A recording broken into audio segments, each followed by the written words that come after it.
What is going on YouTube? Ryan Williams ASC here with your match preview. It's Brighton taking on Arsenal. Guys, if you're new to the channel, make sure you smash that subscribe button. Of course, like it and share the content. We are currently on the road to 200 subscribers, so let's make it happen.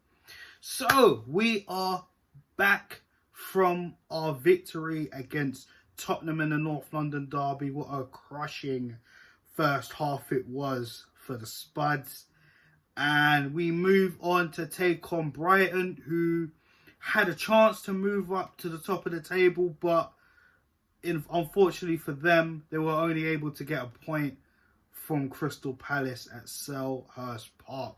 So guys, how do we look at this game?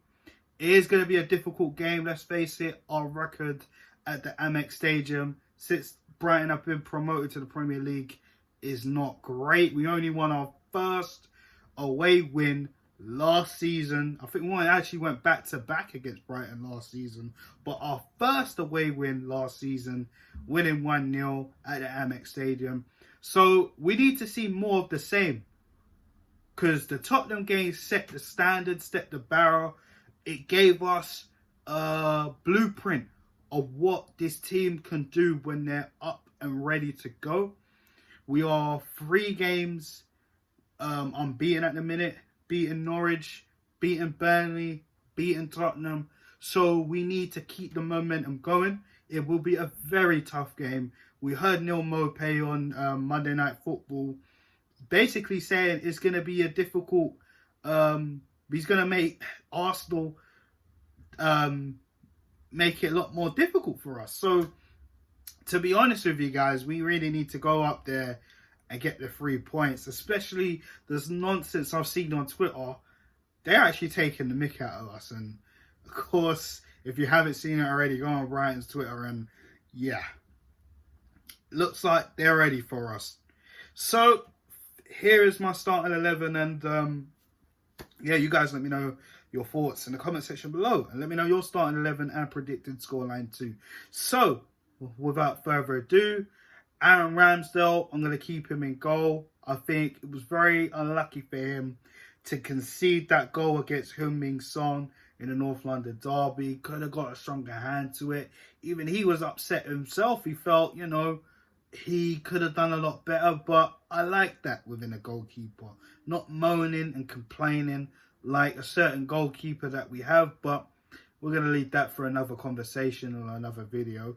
So Aaron Ramsdale stays in goal. The back four, I think it answers itself. I'm going to keep it the same. Tomiyasu, I mean, every time I see this guy play, he just keeps impressing me. So he stays put. Tierney stays put on that left back. I think Tomiyasu has relieved Tierney of a lot more pressure, if that makes sense. I feel if we got one right back doing one thing, the same as Kieran Tierney, then I think it doesn't look so bad on Kieran Tierney's part when he's trying to do all he can. So for me, that stays the same. Ben White, Gabriel, they had a fantastic game. Harry Kane was in Ben White's pocket throughout the game. And listen, Gabriel, he's just a no-nonsense centre-back. And for me, I saw some leadership in that game. And, yo, this guy, he could be a future captain in this Arsenal side. Let me know your thoughts on that in the comment section below. Now, the midfield, this is going to be a little bit tricky. Now, we know Granit Xhaka is out up to 3 months after having a crucial ligament injury. Now, he's going to be out. And I know there are some fans out there that are actually kind of glad that Xhaka is going to be out for this season. And look, I ain't no Xhaka fan. You guys have seen the videos. If you've been following me for the last couple of years on here, I do not like Xhaka. I don't rate him. Although he did put in a good performance in the North London derby last week, and I still have my personal gripes with him. However, I will applaud him when he deserves it. But he is out. So what do we do? Now, we know Thomas Partey is going to be in that midfield. So what do we do? Do we stick to a 4-2-3-1? Do we go to a 4-4-3? What do we do? So for me, I'm going to stick with a 4-2-3-1. I'm going to keep it like that. I'm going to have Partey with Sambi Lokonga. I know we could have Ainsley Maitland-Niles, but I'm more likely to try and bring him on a little bit later on in the game. I know we're going to have to really wrap up Thomas Partey and Cotton Wool because we are one injury away in that midfield before it goes tits up. Let's be honest, guys. I mean, we got the likes of El Nene. He's not good enough. Ainsley Maitland-Niles, we haven't really seen that much of him in the midfield. I mean, it's a tough ask, you know. So yeah, Lokonga, Partey, that is the double pivot for me. In front of them, Martin Odegaard. I really liked Martin Odegaard's performance in the North London derby, pressing from the front, leading the press. Very instrumental with the way we were playing. It was literally dictating the passing, the movement. I mean, listen, man, Martin Odegaard, I've been saying this for a while. This guy, give him the freedom. If you give him the midfield, I'm pretty sure he can do what he can do.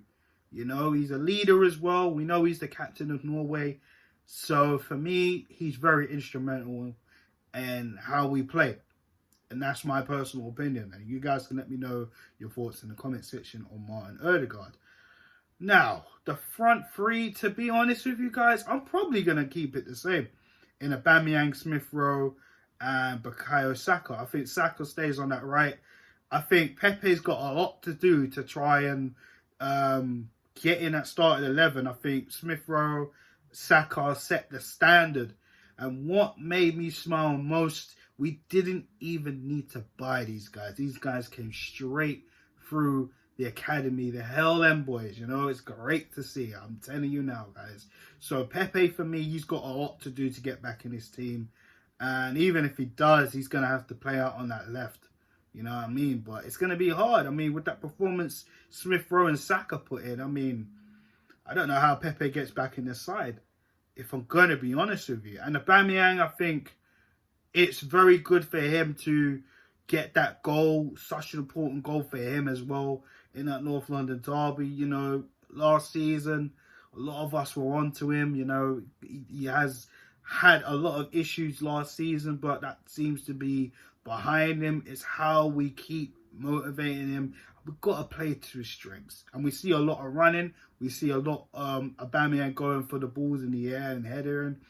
And to be honest with you guys, we really need to trouble that defence. So Pierre-Emerick Aubameyang, hands down. Bukayo Saka, I mean, wow. This guy just keeps getting better and better and better. Listen, that right wing side, he owns that. I'm just saying, he owns that for me. And that's my personal opinion. He looks more comfortable going in on his right foot when cutting in. I mean, it answers itself, you know. Like I said, Smith Rowe, bravery, control, his technical ability, fantastic. The both of them are going to keep getting better and better and better. But I'm going to give you my scoreline prediction, guys. I'm going to go with a 2-1 win. I do think Brighton will cause us troubles. I know they got a few injuries. I know Basuma's a bit touch and go. There's rumours about Danny Welbeck. Obviously, he picked up an injury and he is more than likely going to miss this game. But we still have Neil Maupay to deal with and a few others in that Brighton team. So for me, I'm going to go 2-1. We really need to shut down Neil Maupay and just basically continue this momentum. You know, Arteta right now is up for manager of the month. So if he's going to have a clean sweep for the rest of the month, yo, this is the game. This game is bigger than the Tottenham game because we know Tottenham were not at the races. We took advantage of that, and I'm glad. Because I said it in my match preview then, we don't really take advantage of much when things are on our plate to us. But it was good we took advantage of that. So Brighton, tougher opponent. very well coached and organised by Graham Potter, a manager who I preferably give a lot of praise to. And if Arteta would have lost the job and we can't get the likes of Conte or Zidane, I'd definitely look at Graham Potter. That's just my personal opinion. I like the way he structures his team and gets them playing football, and that's just my personal opinion, you know. But 2-1, guys. Let me know your thoughts in the comment section below. Make sure you like, share, and subscribe to the channel. Of course, road to 200 subscribers. So if you're new, smash that subscribe button. Let me know your thoughts in the comment section. So I'm out of here, guys. And have a good weekend. And Arsenal, let's continue the momentum. Peace.